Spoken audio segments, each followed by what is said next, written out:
Hello everyone, welcome back to GDC pharma jobs.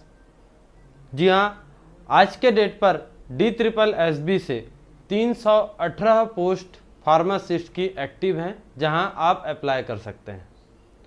परंतु इस post में सिर्फ और सिर्फ बैचलर इन फार्मेसी वाले कैंडिडेट्स को ही एलिजिबल बनाया गया था और ये वीडियो सभी डी फॉर्म कैंडिडेट्स के लिए हेल्पफुल रहने जा रहा है, क्योंकि देखिए आज जिस वीडियो में आज जिस पोस्ट का हम यहाँ पर डिस्कस करेंगे ये DSSB से फिर से एक नई वैकेंसी आई हुई है, एक बम्पर वैकेंसी 133 पोस्ट की, जिसमें ना केवल सिर्फ बी फार्मेसी बल्कि डिप्लोमा इन फार्मेसी वाले स्टूडेंट्स भी एलिजिबल हैं। तो आप सभी के लिए एक बहुत अच्छी खबर है। इसके पहले जो पोस्ट आया हुआ था उसमें डिप्लोमा इन फार्मेसी को एलिजिबल नहीं बनाया गया था, लेकिन इस पोस्ट के लिए आप डी फॉर्म और बी फॉर्म दोनों ही कैंडिडेट्स यहाँ पर एलिजिबल हैं।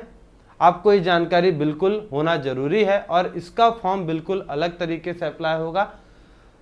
उस पोस्ट के लिए आप अलग अप्लाई करेंगे, 318 जहां पर पोस्ट थी, और इस पोस्ट के लिए अलग से आपको एप्लीकेशन फिल करना होगा। तो देखते हैं डिटेल तरीके से कैसे आपको यहां पर अप्लाई करना है, क्या कुछ नोटिफिकेशन है, क्या एलिजिबिलिटी क्राइटेरिया है।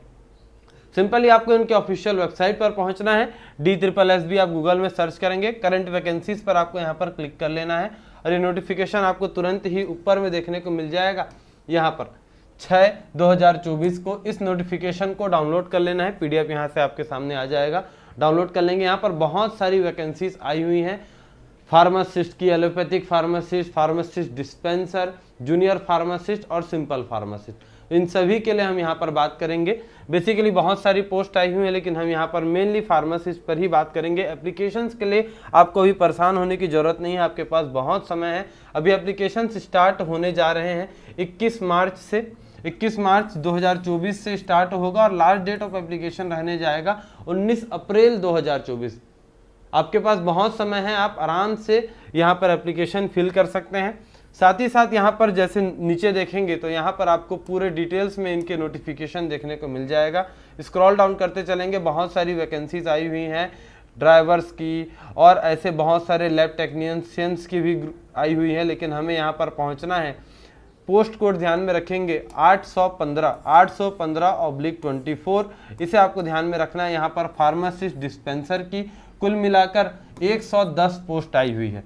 फार्मासिस्ट एलोपैथिक की बात करते हैं तो 18 पोस्ट, ठीक है। और ऐसे ही नीचे और स्क्रॉल करते हुए चलेंगे, यहाँ पर और फार्मासिस्ट, जूनियर फार्मासिस्ट की पोस्ट आपको देखने को मिल जाएगी। यहाँ पर देखेंगे पोस्ट नंबर 819/24 फार्मासिस्ट की यहाँ पर 2 पोस्ट आई हुई हैं और नीचे देखने को मिलेगा जूनियर फार्मासिस्ट, यहाँ पर 3 पोस्ट आई हुई है। तो कुल मिलाकर आपके 133 पोस्ट, एक बम्पर वैकेंसी जहां पर आप डी फॉर्म बी फॉर्म दोनों ही कैंडिडेट्स अप्लाई करने के लिए एलिजिबल हैं। सेम वैसा ही एग्जाम पैटर्न होगा जैसे कि 318 पोस्ट के लिए होने जा रहा है, या DSSB का जो एग्जाम पैटर्न होता है सेम उसी एग्जाम पैटर्न में आपको भी एग्जाम देना होगा। समझते हैं डिटेल तरीके से, और नीचे आपको स्क्रॉल करते हुए चलना है। इसके एलिजिबिलिटी क्राइटेरियाज को आपको ध्यान में रखते हुए चलना है, यहीं से स्टार्ट हो जा रहा है, ये देखते हुए चलेंगे।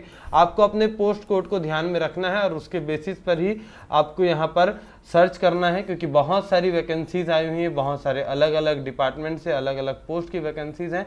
हमारा मेन फोकस रहना चाहिए फार्मासिस्ट की ओर। यहाँ पर आपको स्क्रॉल करते हुए नीचे देखने को मिल जाएगा, जहाँ पर फार्मासिस्ट मिले आप तुरंत वहाँ पर जाकर स्टॉप हो जाएं। ये जैसे आपको यहाँ पर डिस्पेंसर देखने को मिल रहा है, फार्मासिस्ट डिस्पेंसर, यहाँ पर डिटेल आप देख लेंगे। टोटल अनरिजर्व में 35 पोस्ट और ऐसे करते हुए कुल मिलाकर 110 पोस्ट यहाँ पर रहने जा रही है। इसकी एलिजिबिलिटी क्राइटेरिया आपको यहाँ पर नीचे देखने को मिल जाएगा। एजुकेशनल क्वालिफिकेशंस के लिए यहाँ पर बता दिया गया, मस्ट है मैट्रिकुलेशन होना चाहिए, यानी यहाँ पर डी फॉर्म और बी फॉर्म दोनों ही कैंडिडेट्स एलिजिबल हो रहे हैं, ठीक है। Must be registered as pharmacist, ठीक है। आपका फार्मेसी काउंसिल ऑफ इंडिया या आपके स्टेट फार्मेसी काउंसिल में रजिस्ट्रेशन होना चाहिए। साथ ही साथ 2 साल का एक्सपीरियंस होना चाहिए, ये यहाँ पर आपको ध्यान रखना है। एक्सपीरियंस वाले कैंडिडेट्स यहाँ पर एलिजिबल होंगे। डिजायरेबल में हिंदी नॉलेज होना चाहिए और ऐसी चीज़ें आपको यहाँ पर देखते हुए चलनी है। सैलरी भी यहाँ आप देख सकते हैं, एक अच्छा खासा लेवल 5 का सैलरी, ग्रुप C का सैलरी रहने जा रहा है। एज लिमिट भी बहुत अच्छी है, 18 साल से 32 साल के कैंडिडेट्स यहाँ पर एलिजिबल होते हैं। आगे देखते हैं। इसके बाद और जो फार्मासिस्ट की आई हुई है, जैसे एलोपैथिक की यहाँ पर हम बात करते हैं, एलोपैथिक में यहाँ पर आपको कुल मिलाकर 18 पोस्ट देखने को मिल जाएंगी। इस 18 पोस्ट में आपका 10+2 होना चाहिए। डिप्लोमा इन कैंडिडेट्स, यहाँ सिर्फ और सिर्फ डी फॉर्म के कैंडिडेट्स अप्लाई कर सकते हैं, इस बात को ध्यान रखना है। बैचलर वाले यहाँ पर एलिजिबल नहीं होंगे, आप डी फॉर्म वाले कैंडिडेट्स यहाँ पर अप्लाई कर सकते हैं। यहाँ आपका रजिस्ट्रेशन होना चाहिए, किसी भी तरीके का कोई एक्सपीरियंस आपसे यहाँ पर नहीं मांगा गया। इट मीन्स फ्रेशर कैंडिडेट्स यहाँ पर आसानी से अप्लाई कर सकते हैं और यहाँ पर भी सैलरी सेम ही रहने जा रही है, एज लिमिट भी उसी तरीके से रहेगा। तो इन सारी बातों को जरूर से क्लियर करते हुए चलेंगे और आगे बढ़ते हुए दूसरे फार्मासिस्ट की ओर ध्यान में देते हैं और जूनियर फार्मासिस्ट आए हुए हैं, उनका क्या नोटिफिकेशन है, उनके लिए क्या एलिजिबिलिटी मांगा गया है, इन सारी चीज़ों को यहाँ पर देखना है। तो इस नोटिफिकेशन को जरूर से डाउनलोड कर लें और डाउनलोड करके आपको सारे डिटेल्स जरूर से इन्हें रीड आउट करते हुए चलना है। यहाँ देखिएगा फार्मासिस्ट की वैकेंसी कुल मिलाकर 2 वैकेंसी यहाँ पर आई हुई है। बी फॉर्म वाले कैंडिडेट्स यहाँ पर अप्लाई कर सकते हैं और डी फॉर्म वाले कैंडिडेट्स भी अप्लाई कर सकते हैं, ठीक है। यहाँ पर बी फॉर्म डी फॉर्म दोनों ही आप एलिजिबल होते हैं, तो इसे आपको ध्यान में रखना है। किसी भी तरीके का एक्सपीरियंस नहीं मांगा गया है, यहाँ पर भी सैलरी वही रहने जा रही है और एज लिमिट यहाँ पर थोड़ा सा कम कर दिया गया, 18 से 27 साल के कैंडिडेट्स ही यहाँ पर अप्लाई कर सकते हैं। तो इन बातों का जरूर से आपको यहाँ पर ध्यान में रखते हुए चलना है। आगे देखते हैं तो जूनियर फार्मासिस्ट की वैकेंसी देखने को मिलती है, 3 पोस्ट यहाँ पर भी आपको देखने को मिल रहा है और यहाँ पर बताया गया है डी फॉर्म वाले कैंडिडेट्स अप्लाई कर सकते हैं। सैलरी भी यहाँ पर अच्छी खासी है और एज लिमिट यहाँ पर 18 से 27 साल के कैंडिडेट्स के लिए डिज़ाइन किया गया है। तो ये आपका मेन नोटिफिकेशन रहेगा, इसे आपको डाउनलोड कर लेना है और इसके साथ साथ यहाँ पर आपको ऑनलाइन एप्लीकेशन भी स्टार्ट हो जाएगा। जब ये ऑनलाइन एप्लीकेशन स्टार्ट होगा, इट मीन्स 21 मार्च, मैं आप सभी के सामने एक वीडियो ले आऊँगा जहाँ आपको प्रॉपर तरीके से पता चल जाएगा कैसे आपको अप्लाई करना है, क्या सारी चीज़ें यहाँ पर आपके लिए रहने जा रही हैं। आपको यहाँ पर एग्ज़ाम पैटर्न समझना बहुत ज़्यादा ज़रूरी है।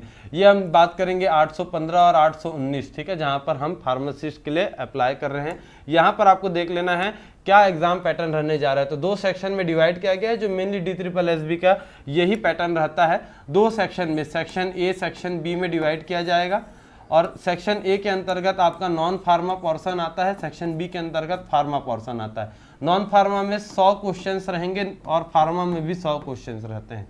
यहाँ हम डिवीजन की बात करते हैं तो रीजनिंग से 20 क्वेश्चंस आते हैं, मैथ्स से 20 क्वेश्चंस आते हैं, जनरल अवेयरनेस से 20 क्वेश्चन आते हैं, इंग्लिश से 20 क्वेश्चन और हिंदी से 20 क्वेश्चन। ये कुल मिलाकर आपका 100 क्वेश्चन हो जाएगा। 100 मार्क्स का पेपर आपका सेक्शन ए में हो जाएगा। और सेक्शन बी की बात करते हैं, यहाँ पर पूरी की पूरी तरीके से 100 क्वेश्चंस आपके फार्मेसी सेक्टर से ही रहेंगे। तो इस पैटर्न को आपको जरूर से ध्यान में रखते हुए चलना है, इसके बेसिस पर आपको प्रिपरेशन करना है। इससे रिलेटेड सारी इन्फॉर्मेशंस और जितने भी टेस्ट सीरीज जो आपके लिए हेल्पफुल होने जा रहे हैं, सारी चीज़ें आपको मिल जाएंगी GDC क्लासेस ऐप पर। आप नीचे दिए हुए डिस्क्रिप्शन से इस लिंक पे जाकर क्लिक कर सकते हैं और इस ऐप को डायरेक्टली डाउनलोड कर सकते हैं। यहाँ पर रेगुलर बेसिस पर ऐसे टेस्ट चल रहे हैं जो आपके लिए इस टेस्ट के, इस एग्जाम के लिए बिल्कुल हेल्पफुल होंगे। सेम इसी पैटर्न में इन्हें डिज़ाइन किया गया है। तो इस पोस्ट से ज़रूर से आपको इन्फॉर्मेशन लेना चाहिए, ज़रूर से इस वीडियो को अपने फ्रेंड्स तक भी शेयर करना चाहिए और कमेंट करके ज़रूर बताएंगे इन्फॉर्मेशन आपको कैसी लगी। और ऐसे ही इन्फॉर्मेटिव वीडियोस के लिए जुड़े रहिए GDC फार्मा जॉब्स के साथ। Thank you all.